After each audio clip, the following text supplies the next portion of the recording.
రోజు టెలికాన్ఫరెన్స్ పెట్టుడు, పెద్ద రైతులను దొరకబట్టుడు, ఎంబడబడు వీళ్ళని ఎంబడబడ్డా. ఫస్ట్ నువ్వు పెట్టన్నా అన్న, ఇగో మా పల్ల రాజేశ్వరరెడ్డి పెట్టిండు.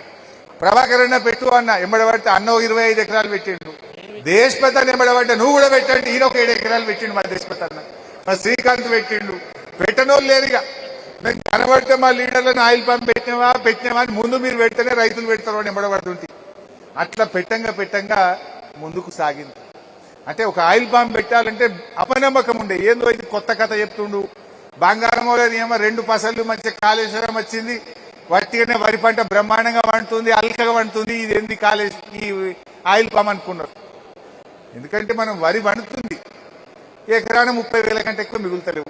వానకాలం 30, యాసంగి 30, 60,000. రాళ్ళ వాన పడితే ఉత్తదే. ఏదన్నా చీడపీడ బాధ దొమ్మపోటు తగిలితే అది ఉత్తదే.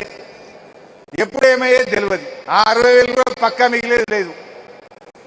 ఇప్పుడు ఈ రేవంత్ రెడ్డి పుణ్యమా అని ఆయన ఎరువు దొరకకపోతే అది కూడా ఉత్తదే అయిపోయింది. అవి ఎర్రబడుతున్నాయి.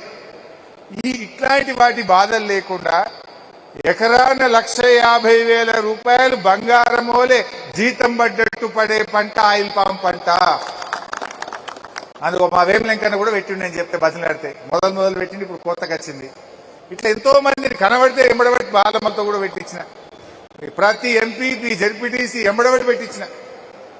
ఇవాళ నాకు గుర్తు, మొట్టమొదటి మొక్క ఎప్పుడు పెట్టినా అంటే 2022 జూన్ 5వ తారీఖు నాడు ఇదే నంగునూరు మండలంలో రామచంద్రాపూర్ గ్రామంలో మడుపు ఎల్లారెడ్డి అనేటువంటి రైతు పొలంలో మొదటి మొక్క పెట్టిన. ఈయనే ఉన్నాడు మా ఎల్లన్న, ఇన్నవాడే. ఈ ఎల్లన్న పొలంలో ఫస్ట్ మొక్క పెట్టిన. కమలాదేవి కదా, కమలాదేవి వదిన కమలాదేవి, తను ఎల్లన్న, ఇద్దరి పొలంలో పెట్టిన అన్నాడు ఫస్ట్ మొక్క. జూన్ 5, 2022 మొదటి మొక్క పోయి ఎల్లన్న నువ్వు పెట్టు నా జిమ్మెదారు అన్న. పెట్టిండు. ఎల్లన్న పొలంలో పోయి నేనే మొక్క పెట్టినా.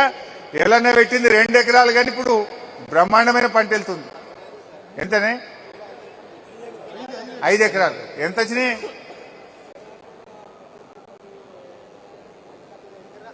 ఎన్ని పైసలు వచ్చినాయి ఇప్పటికి? 5 లక్షలా? ఈయన ఇన్కమ్ ట్యాక్స్ లేదు, వ్యవసాయానికి ట్యాక్స్ ఫ్రీ, భయపడేది లేదు, ఇన్కమ్ ట్యాక్స్ ఏం లేదు. అయితే కూర్చో ఎల్లన్న, కూర్చో. అదే అయితే ఎల్లన్న చెప్పినట్టు మొక్కలు పెట్టుండ్రా అంటే భయపడదురు. అరే నా జిమ్మెదారు భయ్, నేను అట్లా అబద్ధం చెప్తానా? నేను ఏడికి పోతా? మీ ఎమ్మెల్యేని కదా, నేను తప్పు చెప్తానా? తప్పు చెప్తే రేపు మీ దగ్గర రాగలుగుతానా?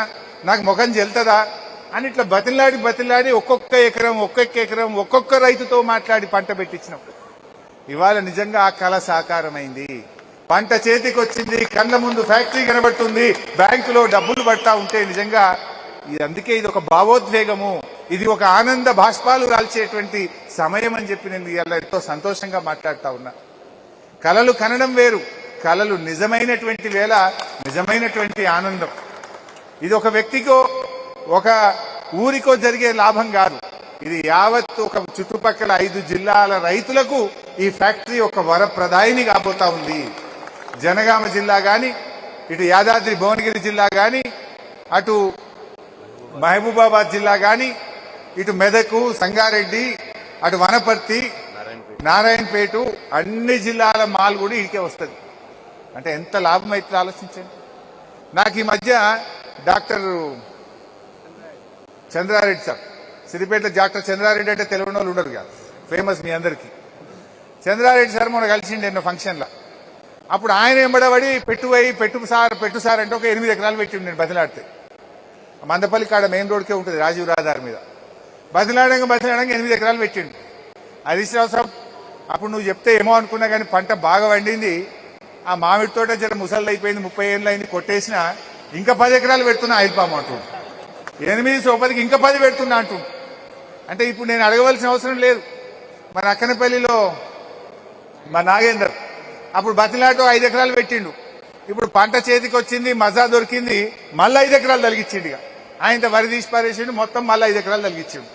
ఇట్లా ఇప్పుడు నేను చెప్పవలసిన అవసరం లేదు. ఇక రైతులే ఒకరిని చూసి ఒకరు, ఆ పెట్టిన రైతే ఇంకో 4 ఎకరాలు, ఇంకా 3 ఎకరాలు ఉన్న భూమి కూడా మొత్తం ఆయిల్ పామ్ పెడుతున్నారు. అంటే ఇది నిజంగా లాభసాటి పంట, ఈ పంట మేలు జరుగుతుంది అని చెప్పి ఇవాళ ఎంతో మంది రైతులు ముందుకు వస్తూ ఉంటే నాకు చాలా సంతోషం కలుగుతా ఉంది. అయితే ఇలా సందట్లో సడేమియా అన్నట్టు మొక్క పెట్టింది మనము, రిసెర్చ్ చేపించింది మనము, ఫ్యాక్టరీ మంజూరు చేపించింది మనము, జేబులో కత్తెర పెట్టుకుని తిరుగుతారు ఇక కాంగ్రెస్ వాళ్ళు. ఇక యాడ ఉంటాడో పోయి రిబ్బన్ కత్తిరిస్తుడే, పెట్టుడు లేదు కట్టుడు లేదు కానీ రిబ్బన్ మాత్రం కత్తిరిస్తురు. ఇక ఇదొకటి కొత్త కథ మోపోయింది. ఆడ వీడికి వస్తారంటే ఇంకా వచ్చి రిబ్బన్ కత్తిరిస్తాం ఇక అంత మేమే మోసినట్టే, ఇక బరువు మోసినట్టే.